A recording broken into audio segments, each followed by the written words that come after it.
call the September 19th meeting of the Coast Beach Land Management Committee to order. And Kelsey, please call the roll. Mr. Day? Present. Ms. Davis? Present. Ms. Cruz? Here. Ms. Regan? Here. And Ms. Anderson is on her way. Okay. Everybody had a chance to read the August 8th minutes and any comments, edits, what have you on that? From my remote occurrence, it seems to be okay. So. Looks good. Okay. Yep. Will you make a motion on it? I'll move to accept. I'll second. Okay. All in favor? Aye. Any opposed? Okay, good. Thank you. And by the way, thank you, Holly, for chairing while I was out of town. Appreciate it. You did a great job. And we really appreciate that. Okay, where are we at here? Staff reports. Kelsey. All right, my first just staff report and just reminder, I know the microphones in the room sound very loud, but we do need to talk directly into them for the people at home to hear us, so they do need to be kind of closer as you're speaking. I also wanted to just give the committee an update on the public comments we received at the last meeting regarding the living shoreline at McNabb Park and the mangroves there. We did put together an informational page on the city website that kind of describes the mangroves and the situation there and the rest of the shoreline and answers other questions and provides more information. So if anybody would like to read that information, it's at cityofcocobeach.com/living shoreline. You can also just go to the website and type in living shoreline and I'm sure you'll be able to find it. And lastly, I know this committee has been discussing the sea turtle lighting and updating that ordinance in the sea turtle lighting district and such. So we are hiring a consultant to do a sea turtle lighting survey of the entire city to help identify some of those problematic lights.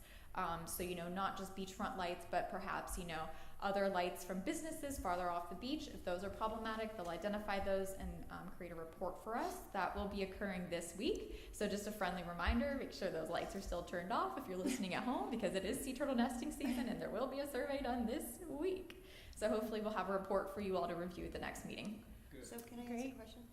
Is he just reviewing the lighting from the beach, or is he, I'm sorry, it sounds like it's so loud. Is he actually reviewing or just reviewing the lighting from the beach, or is he also looking at incident reports that are hot spots that we've had problems at? So kind of both. So the survey that they will be doing is specifically about the lights, but it's the same contractor that does our turtle nesting and identifies disorientations. So we have all that information that we can kind of compress into one. And I can include that at the next meeting as well, all the disorientation reports, if you guys are interested. That'd be great. Okay. Yes. Okay, anything else, Kelsey? That's all. Okay. All right, we're down to new business, and I guess I'm up first to talk about the coastal cleanup. Coastal cleanup was held last weekend. We had a pretty good turnout. We had 20 people signed in. I'm sure there were 3 or 4 more that didn't, at least. And, Hey Bob, can you speak a little closer? Okay, yeah. And we had about 20 people there, and again, there were probably 3, 4, half a dozen that didn't sign in, so we had a pretty good turnout. We did the Crawford Islands up in the north, and came back with quite a bit of stuff. I guess, Joni, you did the south area, and you didn't find quite as much stuff. But Yeah, there was some, a fair amount. mostly cans and broken glass. Yeah. Very little So- plastic, which is really good. That's awesome. I made a complete pants estimate that we got about 70 pounds of stuff, so, in a case. And that's all been reported to KDV. While we were there, and again, I've got some maps that I put out for y'all. And these are the South Thousand Islands. And while we were there on North Crawford and South Crawford, take a look at some bat boxes that were put up about 10 or 12 years ago. And unfortunately, they're not in real good repair. There's one on North Crawford, which is, you look on, it says PC and a B right under it where the bat box is. And South Crawford is there, and there's another one, West Crawford, right corner by the school field, and there's a bat box on that. And they're in kind of a little bit tough shape, and so one of the things I thought about is that would probably be a great Eagle Scout project. And I think Kelsey has got the possibility of recruiting some people, or we could talk to the EELS program, because I'm quite sure that EELS did the same thing. About another issue is down there on South Crawford. As you may know, in North Crawford, there's a path that was established by EELS, and I think it was a Eagle Scout project to do that. That runs, it's probably maybe a quarter mile long, something like that, maybe half a mile. And there's another path that's been established by people walking around on the island that if it was cleaned up a bit, marked with some posts, as the other problem. The other path is, again, that was probably a fairly good Eagle project, and we can either talk to EELS about it, or I guess Kelsey has some resources too that you might be able to tap into. And then Bob, I'm just gonna stop you for one more second. We need to speak very close. I'm sorry. They're in the back. They're telling me that they can't hear anybody, so very close. In other words, swallow the mic. Okay. Any case, all right. On to another topic that Kelsey mentioned to me while we're out doing the cleanup is that there are a couple locations in the North South Thousand Islands where there are tires. If you look at the island that is immediately, the big island is immediately south of the school field. There are a couple of tees on that, one about middle of the top side and and down at the bottom left. And that is something that mosquito control did several years ago. That when I started going out in the Thousand Islands in the 70s, I knew it was there, so I assumed it happened in the 50s, 60s, or 70s. They had erosion problems. That is an impoundment that has a berm. In fact, it's impoundment T34. And they had some erosion problems, so they used tires. They piled tires on the shoreline, filled them with dirt, and over time, either erosion has caused them to scatter, or people have gotten in there and messed with them and scattered them around.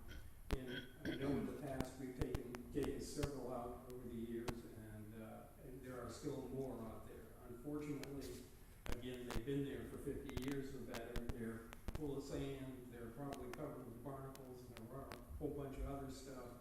So it's kind of interesting about how we might handle that. And I know Joni mentioned that at one point that there might be, since they've been there for 50 years, and there's a lot of stuff that's on there that perhaps they become some sort of a decent habitat. And perhaps having been there for 50 years, whatever they leach may not be quite as much as a problem as it did when it was new. Joni, you want to expound on that a little bit, or? Well, all I would, I guess, ask is that maybe we ask somebody who knows what the leaching rate of old tires is and that sort of thing. I kind of think that they're in there pretty set with the mangroves and everything, and I just think it might be a disturbance and more trouble than it's worth. But I mean, because that's really what they do with asbestos concrete, is they just cover it up and leave it there. So I didn't know, I mean, if it's leaching terrible stuff, that's one thing, but I was under the impression the tires are kind of... Yeah, it's a real nasty job to get those things out of there. I know we pulled several over the years. And again, Carol, you may be more familiar with what happened with the reef down, I think, in Broward County several years ago. That's right. That they decided to build an offshore reef in the nearshore area and bundle tires and cast them over the side to, quote, create a reef. Well, unfortunately, the bundling came undone, and even some of the bundles got wandering around with waves and such like, and there were tires scattered all over the place. And I know that the Corps came up with a project probably, 10 years ago, 15 years ago, that they came in and got many of the tires. It was a multi-million-dollar operation to collect all these old tires that had been dumped out there in the 70s. In any case, it's something that maybe, as Joni suggested, you might want to get with somebody to get an idea of what, if any, problems that causes to our environment, and get a better understanding of what we have and what we might do or not do to correct this. Again, this is just something that I'm suggesting. I'm interested in hearing what others have to say. I'm not sure who you would ask them. I guess maybe Yeah, I don't state know. hazard mitigation folks, or... I'm not sure. Any any case, and it might be, you know, again, go out there and take a look and see what the situation is like today. I know we've had reports that there are, and several years ago, last time I was out there were a fair number scattered around in the Oh, New really? Shore area, but, Well, those ones that are easy, I would think are easy, but, easier. I mean, where they are, you know, they're not getting that onshore Right, hard wind, and they only get it from the west, when it comes hard from the west, and it seems Yeah. like that would push them up into it versus. yeah, the ones on the north side seem to be a lot more stable than the ones on the west side. And, in fact, I know there's some trees growing through them, so, in any case, so and again, when they're on the shore, that may not be as much of a problem as when they're in the water and submerged. So, and the ones submerged out on the bottom offshore may be more of something we wanna deal with than the ones onshore. Anyways, Maybe have, I don't know, who does the surveys to see how, like, what the extent of them, like, not tucked away? Like a survey of the tire area. Yeah, of the tire areas, I guess there's two. I actually Mhm. didn't realize the one here on the north, I guess. But, I was gonna say, I guess the time would be like during the winter when it's clear and the water's lower. Yeah, and Bob and I were talking about this earlier today. That island's owned by the state. yes, Gumbo Limbo, Right. yeah.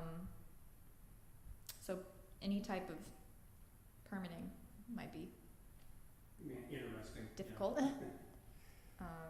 But we might be able to ask Eels if they know anything about it, or county mosquito control, because I'm sure they've used tires in other areas of the county and had to mitigate, so I can ask them. Yeah, and that really was what the purpose was initially too, Mhm. was the mosquito control.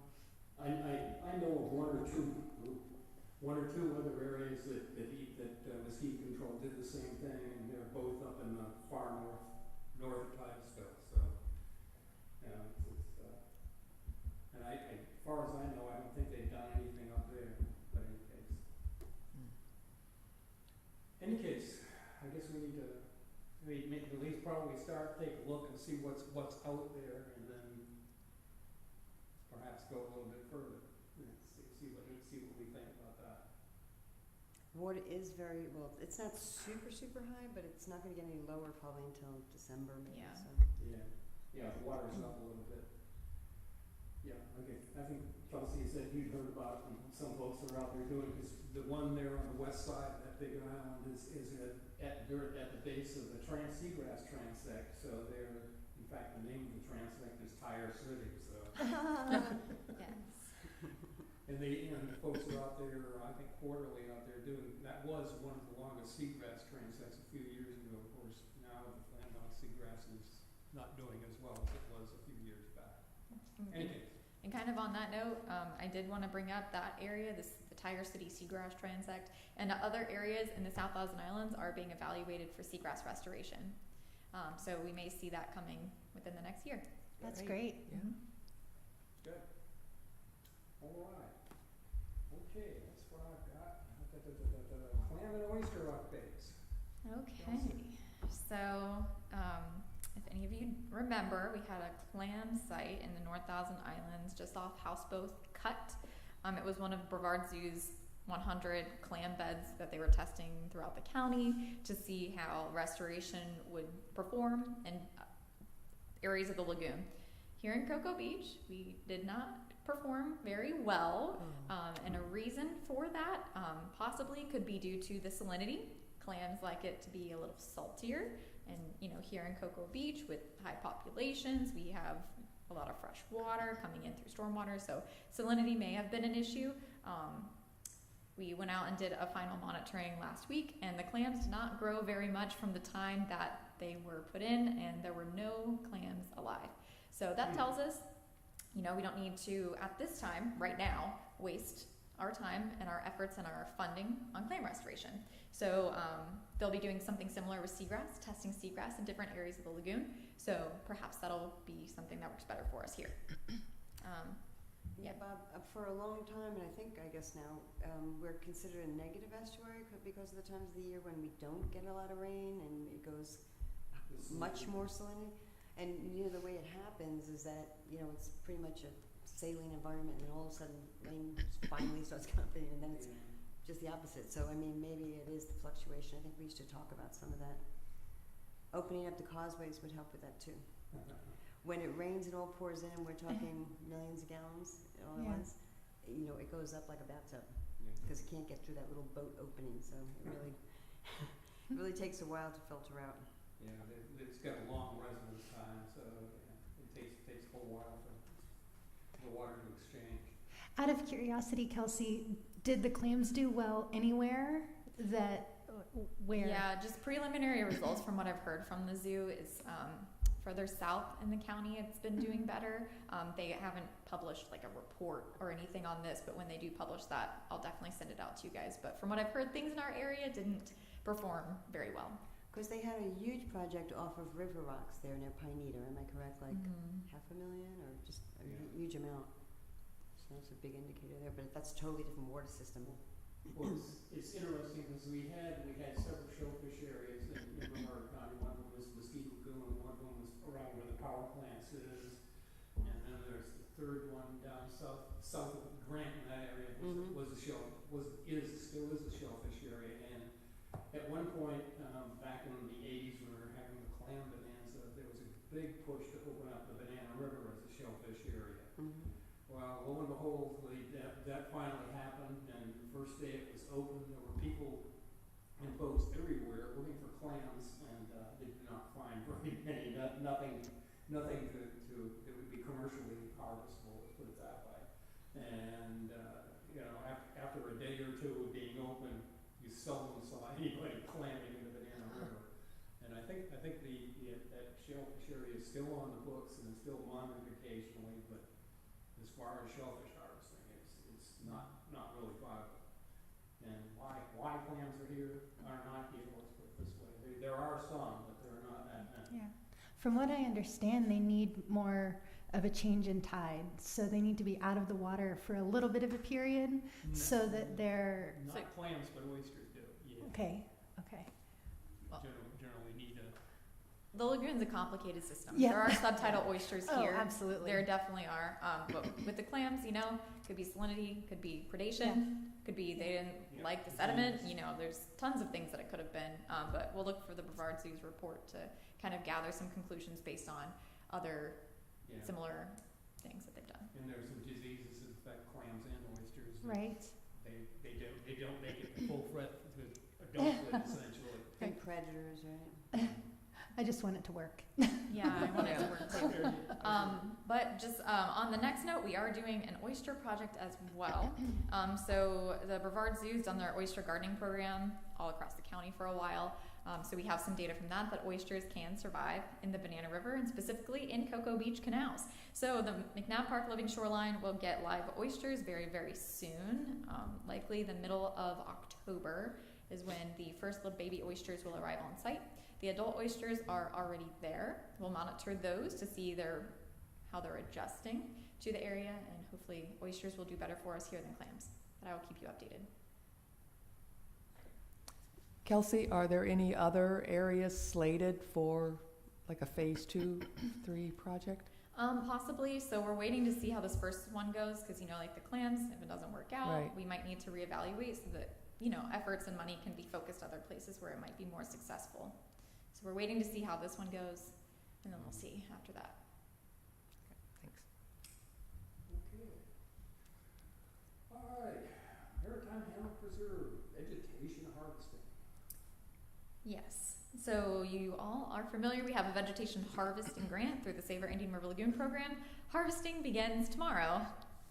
So the park will be, or at least the area directly around the pond will be closed down because they'll have some trucks. They'll have an excavator digging out all of those cattails, and we will be restoring the bank with Spartina Oh, great. when it's done. Yeah. So the harvesting is slated to take 3 days, and then the Spartina will be planted next week is the plan.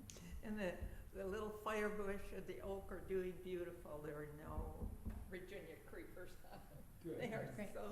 that little bush is so pretty. I just learned, well, it was a couple of years ago, there's different kinds of fire bushes. Mhm. And I didn't know that till started, people come, oh,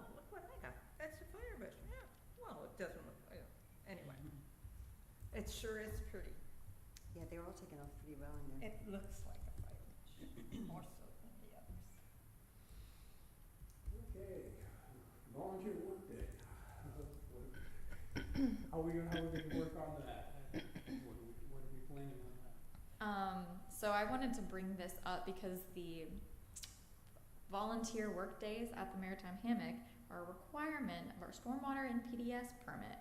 So we do have to have some type of work day, a planting, a cleanup, a something out there to meet that requirement. So we need to complete that before March 5th, March 6th, sometime in March of next year. So we need to start planning that and thinking about when that would be. I know previously this committee had talked about maybe doing a planting in the areas where the invasive plants were cut back, and it's pretty cleared out now, I will say, so it may be appropriate to plant. So when do we want to do that? Do we want to plant? Is there something else the committee would like to do? I haven't been in there a little bit. Are they staying out a little bit? I mean, are they, okay, so there's not very little regrowth. I've saw some. I was out there a But few days ago, not- but really in that understory over by the Okay. Allen building, it's Mhm. pretty bare bones. Mm-hmm, okay. Getting into a good time for planting, Yes. cooler, more rain. I can get out there and do my guinea grass thing again. You want somebody to drag it when you dig it up? No, I just make a big pile, that's all. Any case, yeah, I would, possibly we need to do it when it's a little bit cooler. I mean, we can make a couple of them, you know, with specific goals. You know, maybe cooler October, late October, November, early November. Yeah, so I was thinking maybe November 5th, that's a Saturday. I don't Mhm. know what everyone's availability is, but it's, it'll be cool, hopefully still get a little rain. And basically do a cleanup and maybe planting if we can decide on what and where we want to plant. And where? That's Right. it. Yeah, we certainly got a pretty good list of native plants to be put in there, coffee, yeah, all sorts of things along that line. Jody, Now I'm I think you were going to do a list a while back, do I remember that correctly? I think we were going to try to Somebody figure was. out the invasives and get some of the things we're not sure about, who are there. And actually, I would like to get Phyllis out there. She goes there all the time. And, you know, the songbirds start coming through, so I'm sure she'd want to be out there more often. So I'll see if I can set up a time and maybe even get Diane Steves and just get a little, I don't know if Bob, you're available, I'll let you know Yeah. too. Just get a little field guide going and see if we can get some of those figured out. I mean, I know my basic ones, but, you know, Yeah. there's ones I just don't know in there. Yeah, in any case, yeah. So maybe we could try to figure that out for October. I'll ask Phyllis. Yeah, I guess if more than one of us goes out there, we probably have to notice it, so, since, you know. Well, we are- there's some people with night bloomers that really wanted to work, and you know, you gotta have somebody to lead them, Right, as long as and we stay somebody away from the so full they know time. what to do, and when, and where. Right? Okay. Well, November 5th is a date that's been proposed. I guess we'll have to figure out exactly what we want to do, whether it's simply clean up trash, dig out, you know, like I said, we gotta dig out some of the guinea grass and some of the other invasives that are not poison We always ivy or want to poison, dip, right? I don't know Some if we of can that. have volunteers. and possibly do some plantings in there as well. Where are you talking about? The hammock? Yeah. Uh-huh. Okay, so we'll, November 5th, and we'll kind of come up with the plan. Right, yeah, look at your calendars. Think about it. and, you know, I'm good that day. I'm good that day. I'm sure I am too, so. Well, are you gonna put a call out citywide to volunteers? Once we have an idea of Okay. what the tasks will be. Perfect. Okay. Okay. So we've got basically we'll work, let's talk about what exactly we're gonna do, i.e. our goals and such like, to do that at the next meeting, get that a little bit firmer. All right, dune protection plan. I see, Joni, you provided us with some stuff. Yeah, I didn't do as much as I Fairly wanted to. recently. I'm sorry. One of those months, messy month. But I did, I think, and I'm sorry it was last minute, but I did send an appendices that has the photo portion of the inventory. I printed out an example of Just one one? for everybody. So it would be, it would be color, and so it was sent to you. So if you could look at it, again, I know you have all of those photos, so they gotta be better than mine on the street side. So I guess if you could get with Kelsey on getting into that thing, this way Yes. I can access them and look Yes, at we them. were talking, I had some Okay. unexpected technical Yeah, difficulties. no worries, I know that stuff. So, and then I guess the other thing I was gonna say is, cause, I did send out what I have, if you guys could maybe think about, like, maybe what we might wanna put as notes, or if it's needed, maybe we could split up, 10 each, or how many, there's about 40 of them? Roughly, yeah. Maybe So. 8 each, or something like Yeah, that? Didn't you put together a spreadsheet that had? Yep, You I've got a didn't- spreadsheet, and I've got a few notes on the side, Okay, and so just maybe kind just of that. Right, yeah, yeah. put how many trash cans, if there Right. were, Parking spaces, yeah, parking bike meters. locks and all of that. And like maybe lots of invasive plants, or an endemic plant, Bike or, racks, whatever. Dog is- beach, that, Yes, yeah. And we took lots of photos that I haven't really, I dumped them all into that folder. Mm-hmm. But some of them were invasives, and some of them were, some natives, or we weren't sure, and maybe it was endemic. So maybe we could start looking at some of those. And does everybody have access to look at that? The photos? No. And do we want that or not?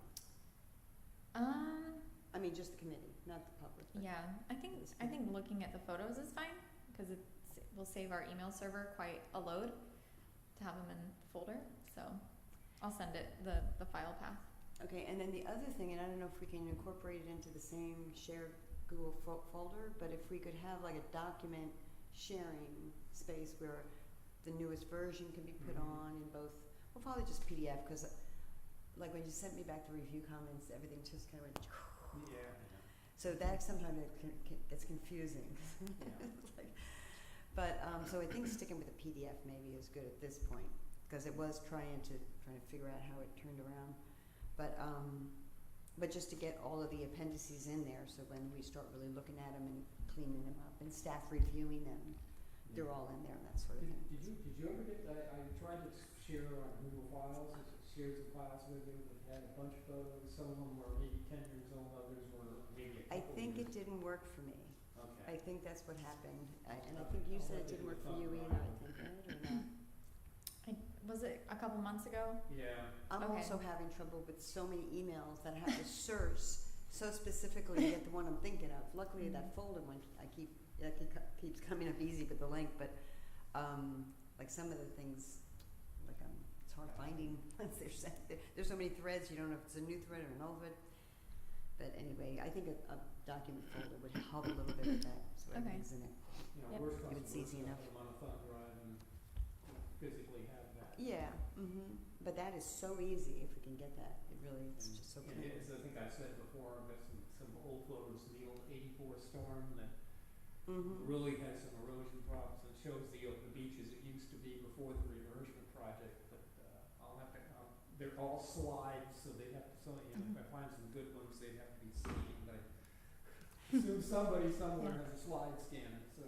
Yeah, I don't know. I would think that's a lot of work. That Right. seems like a lot of work, unless there's really good ones in Yeah. a certain portion of Yeah, it. slide perfect. I've got a slide scanner. Oh, you mean, Wow, got a slide scanner? Yeah. that's Okay. great. Man, I had thousands of slides from. Can you convert? Well, maybe just pick your favorites. No. Can you convert old millimeter into digital I files? picked maybe a dozen or something like that. Mhm. Yeah, okay. Bring them over. All right, I'll have to go and find them first, so. And then the and management. she can do it, because I know my grandson's been doing our old ones. Yeah, But you know how to do it. Okay. Great. yeah, we had one when I worked at the water management district. I scanned a lot of slides in, but, they're good resolution, and I don't think they wear out as quick, as photographs and that sort of thing, so Yeah. it was a good media. Anyways, And then the management plan itself, I'm pretty sure I included Carol's and Bob's, like both of yours, from the first review and the second Okay. review, I hope. But please check and make sure. I added a bunch more photos, and maybe it's too many, mostly in the natural resource area. But, and I did add, it's Flagler that I showed, but I thought it was a good example of the erosion of Mhm. A1A. And I also still have to kind of like change the graphics around to get the font size right, because you don't want them all looking too different. trying to do public photos, I think I sent you a couple of examples that were commercial photos, but. Oh, no, I don't know if I got that. Was Okay. that part of a link or something? No, I think it was, Okay, I think it was I'll an look at email that I again. sent, I think I sent it to Kelsey to forward to you. Okay, probably I did. think Again, the it email was is starting to get like, It was with one of my sets of comments, so. okay. So let's see. But That, again, there were examples, one was a kind of a neat picture of the shoreline looking up the beach, and another Okay. one was an aerial. and that could be something as we get a few, and then we all kind of like discuss and see Yeah, which yeah, one yeah. looks best and that sort of thing. I didn't know whether we wanted a charismatic critter or something. But Yeah, and then what else? And if there's too many photos, like I was saying, I think it would be nice to have a non-PDF online version where people can just scroll and read the main things, because it's really not that much text, But that was where like the photos would be, keep people, Helpful, yeah. because reading all that text kind of thing. And so that's that. And I still have to work on some appendices. I did go over, Bob, your recommendation list, kind of, and then Carol's yours again. And I didn't know whether we want to talk a little bit more about that now. I had some of my, some ideas, and mostly just looking at you guys and kind of thinking about it. But remind me what I said. all right, I'm just going to go over this real fast, just to. And some of it's really redundant with what you've already done. So let's see. Yeah. Okay, Bob. That was a couple of months ago, it's fading from memory. Right. Well, and it was based on, I guess, that, and we don't have that. They never really took that up again. That report. So I did check into that, Okay. and the clerk's office does not have anything other than the draft copy. Okay. So we assume that is the only copy. Okay. I wonder if we should call it a draft or not. But whichever, because should we even attach it? I mean, it does show what happened and document, Yeah. what they really went to do,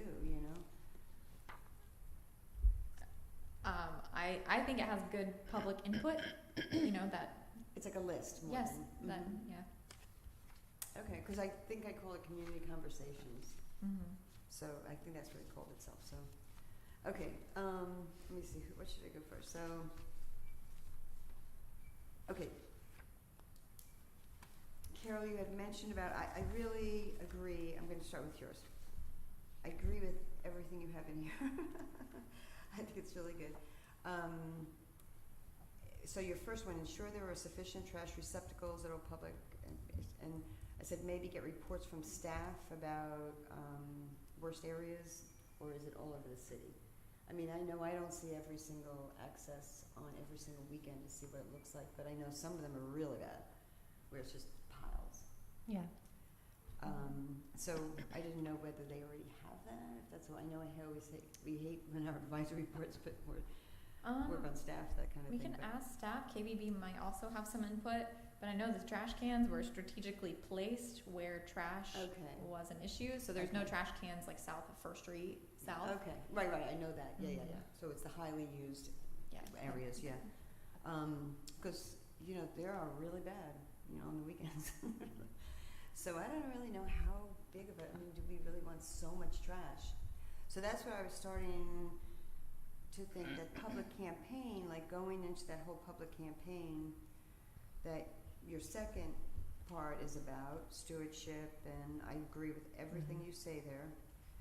And then your the fifth bullet on your first one with reducing the trash is to businesses. So I thought, and I'll put this together in a better thing, but I thought the campaign could be two-pronged, to the public and then to business. Mm-hmm.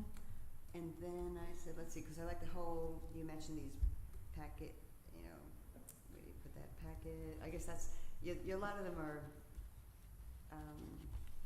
related, so let's see, where did you put this? Yes, they are related. I was just trying to organize them in those Right, big buckets because that of where they- Keystone and Bob had The them in. trash, cost, right, public outreach. But yeah, I think coming up with a campaign, and I guess I put, you know, both signage and social media, kind of like a blitz kind of thing, maybe if we come up with a, I don't know if you hire someone for that or if you just do it within the community in workshops. But I was thinking we need to come up with a list of justification. I mean, we would be going to the commission before we did anything, so really it's getting that list together first. But for the businesses, that prong, you know, we need kind of justification for some of our asks, like the styrofoam, and if we do have some sort of collection, donation thing. And I think the vendors, that's the other business, not the businesses selling the styrofoam, but the businesses on the beach, like making sure they are plastic free. Like those are all, I think, are really easy recommendations to at least give to them to vote on, Yeah. see whether they like it or not. So I kind of have this all mix and match too, but I think your public education things are great. I think the QR codes for everything, you know, if we could somehow have that on a GIS kind of, if we could come up with, and this again would be advising to have like an online interactive maybe GIS map that had the QR codes for the different things, parking and then dog, you know, just have that, all of that. I mean, I'm not a master in QR codes, but I think that's a great idea. So I'll come, you know, up with something to mix in there.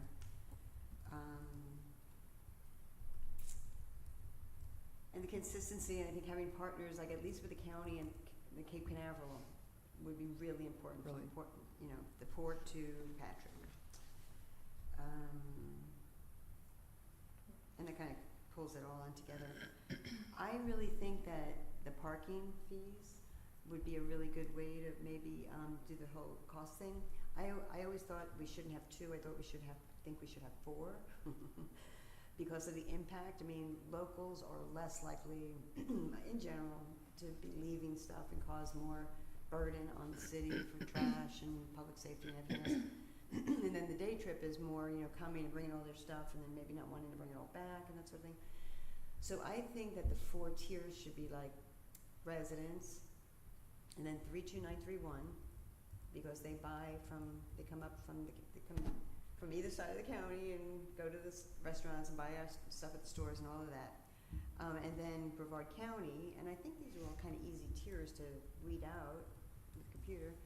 And then non-Brevard County residents, and that should be, you know, kind of the highest, because I think everybody would agree, and that if that was in the report big time, that creates the biggest burden. So maybe somehow, if everybody agrees, kind of work something like that kind of thing. And in that fee structure, that would enlist the cooperation of Brevard County, because it's a win-win for them as well. If it's county residents, it means that there are parking fees at Lori Wilson and other county parks, You had mentioned which- that. because we're all in this together. Sure. And those are among the most popular beaches in the county. But if there were the residents, county resident passes, whether it's day rate or just simply the annual passes, if you're a county resident. Right. So I guess that could be something that we leave up to them, whether they want to do their own rate structure, if they agree with us, or make a broader thing that's Right. a partnership with the county and then increase it. Right. And then you also mentioned about the fees, and it started making me think, you know, like I don't know, have enough information on a lot of it, on how much what are the costs of the beach, you know? And I know that's a lot of work. But the budget, I don't know, in the strategic plan, there was a push to put the strategic plan in the budget as a handshake. And so I don't know if you could tease out those beach-related, you know, expenses easy enough that we could just get a feel for how much this is, you know, because we were talking about adding, like, having businesses add a little bit here and there, and how much would that, you know, how much would that? And then also, the TDC,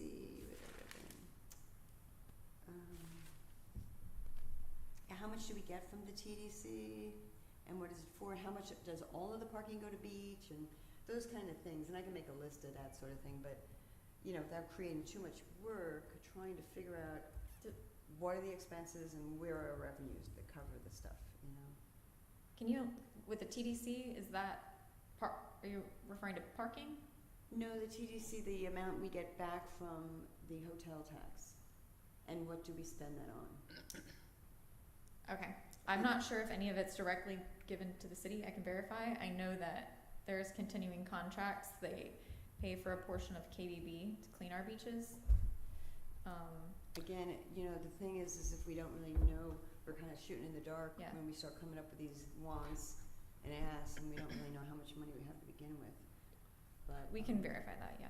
just And- big numbers, nothing really hard, even. And I could put this, I'll put this into a little bit more. There might be some articles recently, especially with what's going on with the multi-million-dollar grants and the carve-outs for the TDC right now. But one of the suggestions I had made that I had not put on my original list of recommendations was working or pushing to increase the county tourist development tax from 5% to 6%, which is the maximum allow, and puts us more in line with Right. most all coastal and tourist-driven counties, because those dollars are left on the table. And if of that 1%, there could be a specific carve-out for beach impacts, that's how we could make a significant difference there, as opposed to letting that pie, that increase in the piece of the pie, Just be go cheap. somewhere else. Right. If it could go to the KBB contracts and other things, that would be it would benefit everybody. Right, yeah, no, I agree. Easy. Yeah. And then yours, Bob, I just kind of went down yours was really just a summary, I think, of your interpretation of the summary of what the workshops were. Yeah. But I just put kind of what ones with the dollar signs. That's expensive, like additional garbage receptacles, more frequent emptying and surfacing, cigarette butt receptacles, trash bags, buckets for, like, those are all, it's gonna cost something. Whereas the beach vendor and beach adjacent businesses responsible for trash, that's not money, that's, you know, shifting some burden on folks who make their money off of the beach. And then no use of plastics by beach vendors, that's more or less, you know, business license kind of thing. More beach ranges, definitely money. Stricter enforcement, money. And then e-bikes, wheels, I think we can just make a recommendation on that with, or maybe a couple of different things and see, just throw it in there because they never got a real report back. So this would be like recommendations. In the week I've been back, I've been run off the bike path by eats about every day, so. But that's not the beach. Now this would be just the beach, you know, so we have to separate that from the roadway. But I can understand why people are frustrated with them all. Oh, yeah. Well, they're probably mixing the two up too, you know, because I do see people take them over the crossovers on the high tide. I'm just like, Right. But, and then no smoking or limited areas, no alcohol limited. I mean, that could always be just a Yeah. recommendation. Yeah, Carol just sent a good article on from State and It was, Keys. yeah, this morning's Miami Herald, that the Keys, Monroe County just enacted a smoking on the beach ban. And what was good about the article is it gave all the scientific evidence for why they banned what they did. And it's really, the focus is on cigarette butts because of what is in that and that it Belchers. doesn't break down. So it leaves untouched, you know, e-cigarettes, the vaping, cigars, because they are natural. So it was, I thought, well-researched and Weed. right. So it's something, I thought it was a timely article if we're going to bring that forward as part of the recommendation. Yeah, that's great. I wonder how they address Tipperillos, because Tipperillo tips is one of the things. They're I know I've terrible. done That's beach just plain cleanup and I plastic. find Ugh, Tipperillo nasty. tips. Well, cigars, it said unfiltered cigars I brought up. Well, those are the Tipperillos, cigarettes, Tipperillos. So, I mean, those Tipperillos, like, who really smokes those anymore, do they? A lot. I find them, I know, I just don't understand. I never see people using them. Unless they do it on cruise ships, I don't know. It may be like a blunt, these blunt things. Maybe, They come get out, put maybe. the other materials in it. They would get caught up in the ban because it's unfiltered cigars are an exception. Okay, oh, okay. Something they have to But they consider pay it a to filter, get right? to the beach, and if they've returned their buckets, they get their money back. You know, it works like like at Aldi's, at the grocery store, put a quarter in, get your card, bring the card back, Get put your your quarter. quarter back. Well, that goes back to the heart of enforcement dollars. So you'd have to be a way to enforce it. You gotta pay, and if you do it right, you get your money back. Okay. And then your education stuff, that really falls in line with everything Carol said.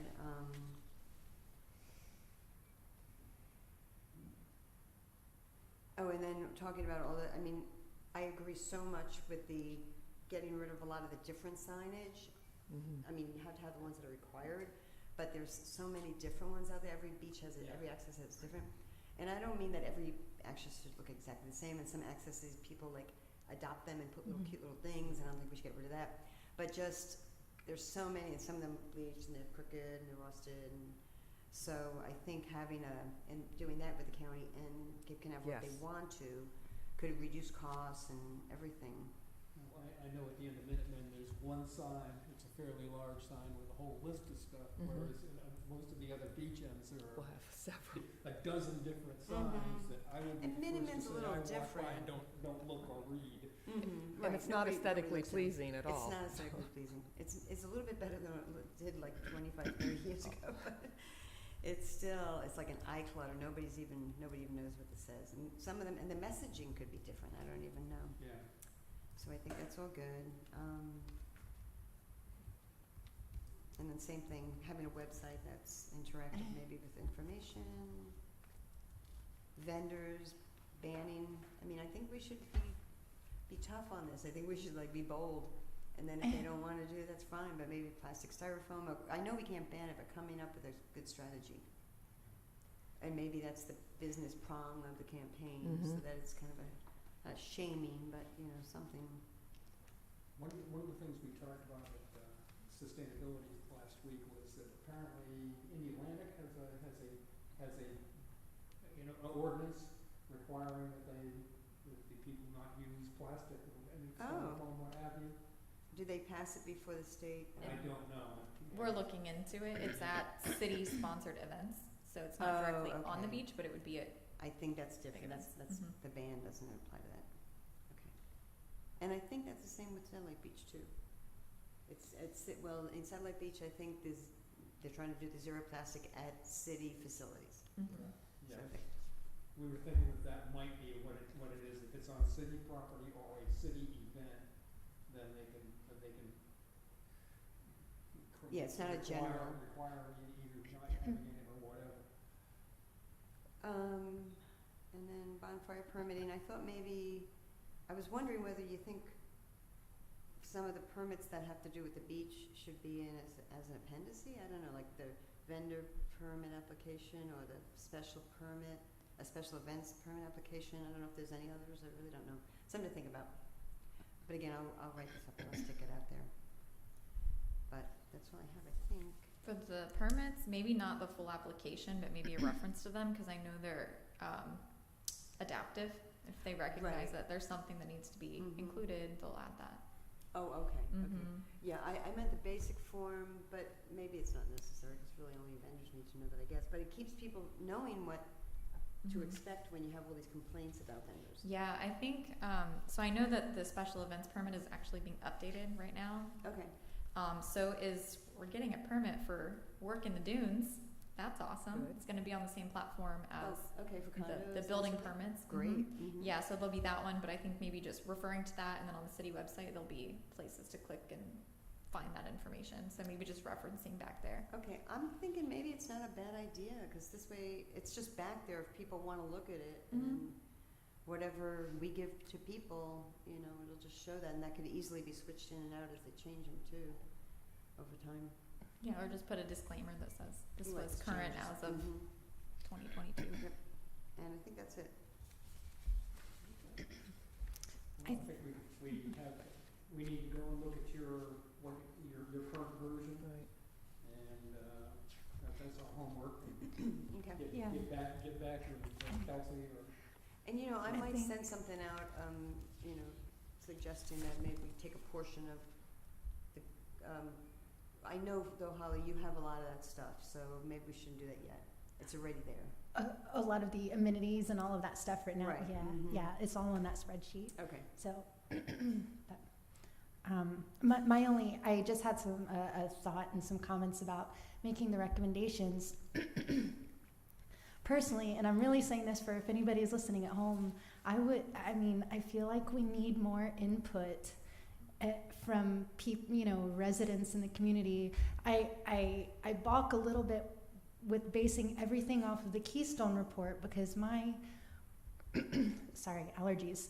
My personal experience with the whole scenario was when we went in and we were put into the groups and we went around to each one of the different whiteboards to write what we thought.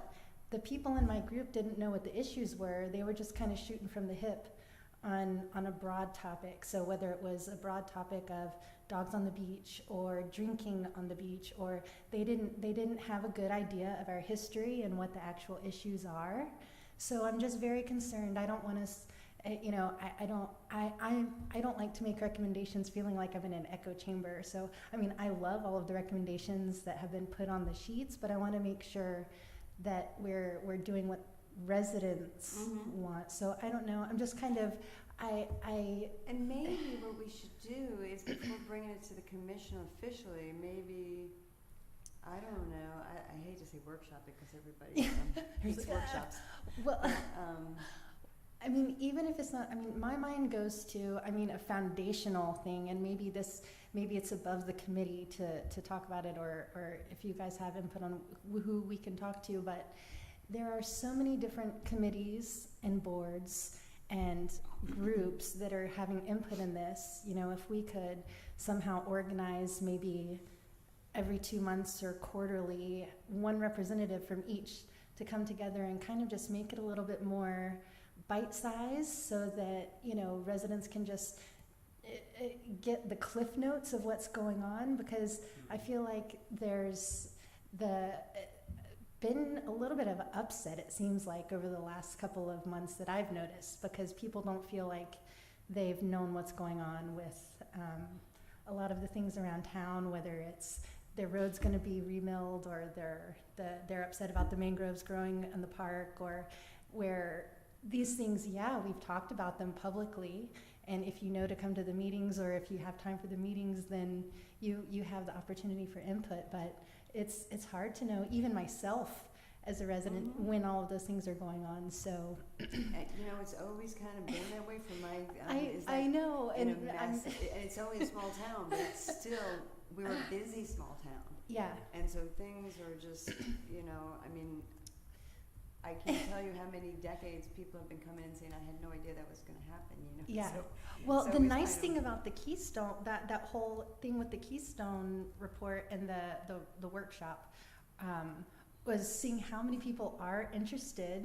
It's everybody came to give input. So just getting something together where we can actually lay out, here's the issue, and then what would you guys like to do, and then kind of go from that. And not to negate this report.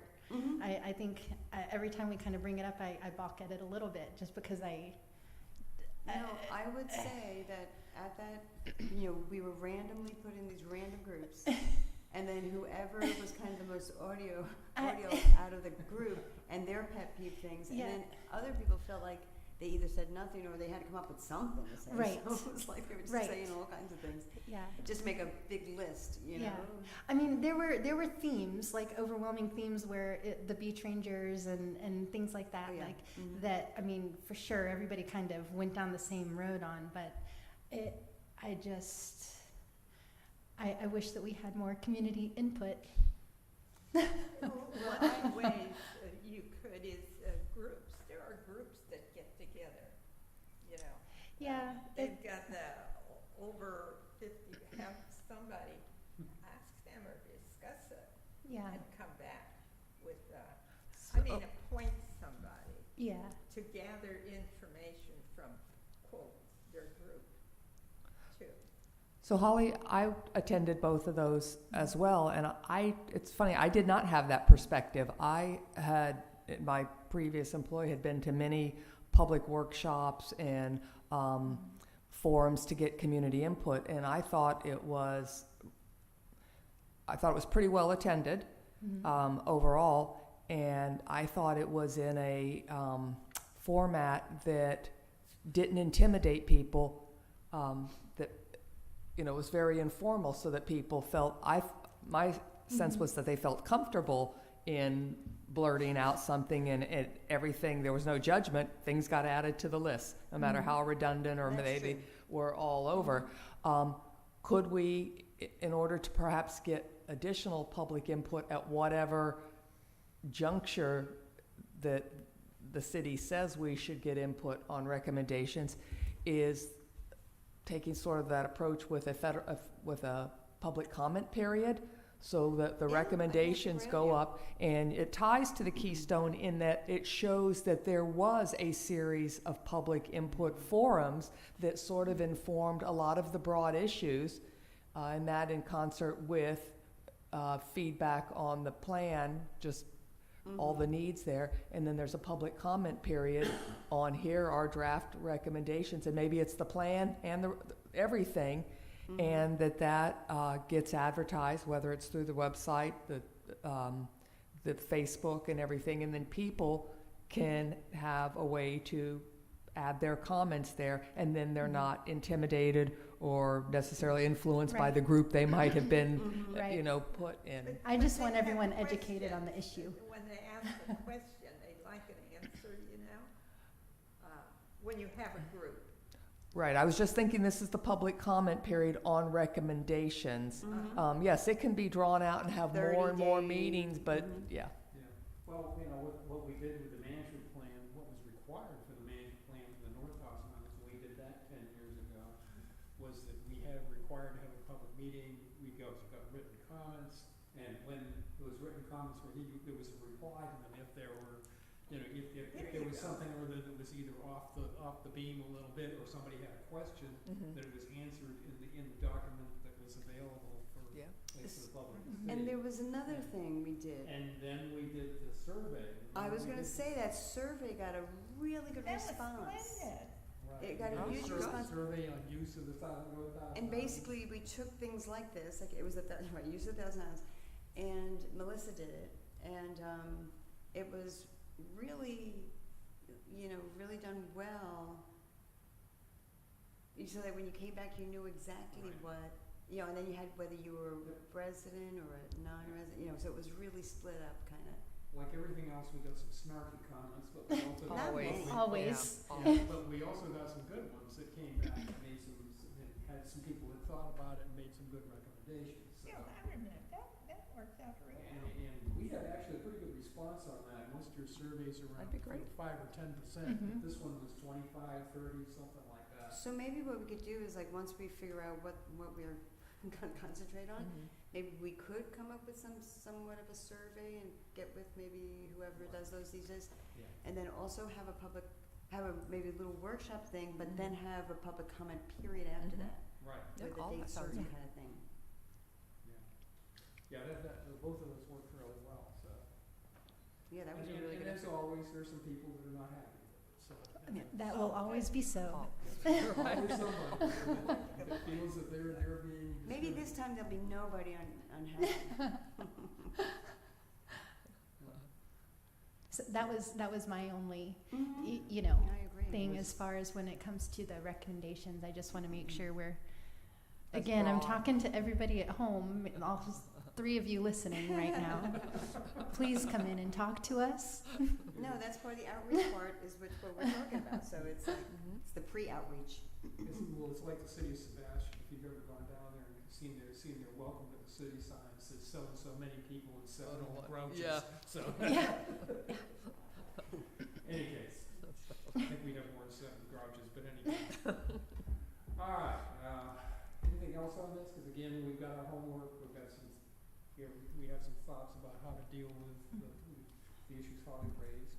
I mean, and when you look at the management plan in this latest revision form, other than formatting, which is, I tried to get some, but I'll try to do a little bit better. But is it ready for staff review, I guess? And also Paula and Margie. And there was somebody else I was thinking of sending it out to. Blair, maybe?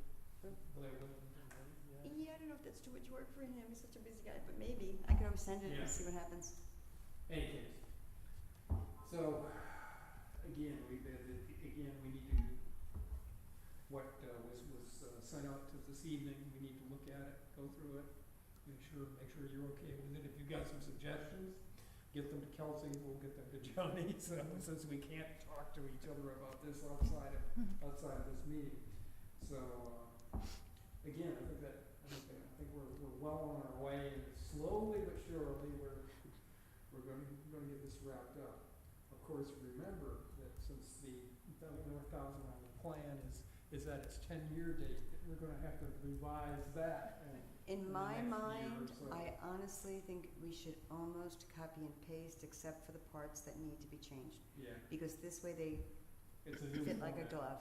It's a Yeah, new just, format. you know, But in any case, we need to be working on this and get this at least well down the road before we run into this next Mhm. next project. So, okay. when is the anything else management anything else plan, on you this know, when that's topic? due, Vaughn? A rewrite? Next year, I believe. You mean just the annual stakeholder report, but, oh, so they do, it is up for For the the- whole For the revision? North Thousand Islands? No, for the, there is a Florida Communities Trust For the hammock? the hammock too, yeah. I don't know if it needs to change at all. We have that that progress annual, Yes. but I don't know if there's a major An one the way update there are for- with other, because it was a, FCT project, but I don't know. Yeah. We can check and see, with the Or hammock. just wait until they get in touch with us in about 20 years. With the hammock, once we put up, so I made a substitution. I updated the management plan. Okay, I took out tetherball. We're gonna put in a swing set instead. So the Yay. management plan was updated this month, with that change. And then, once we do that and install educational signage, then we only have to do annual reporting every 5 years, which would be fantastic. oh, okay, good. Mhm. Yeah, and then I can check on when the actual plan needs to be updated Maybe it or if it doesn't. does. I don't remember seeing If that. you do have to do it only once every 5, then maybe that's that, you know? Yeah, Sounds like that would be that. yeah, we can verify that though. What kind of swings? It'll match. Well, The wood? it's on back order, but it'll match the set that's out there now, and it'll be 2 swings. Okay, Mm-hmm. so 2 swings are 2 big things that go like this? Right now, it's just going to be 2 swings, just Okay, two regular Just 2 little swings, okay. regular swings. Yeah. Okay. Great. All right, we have public comment. Anything you want to say, Sandy? Good enough, thank you.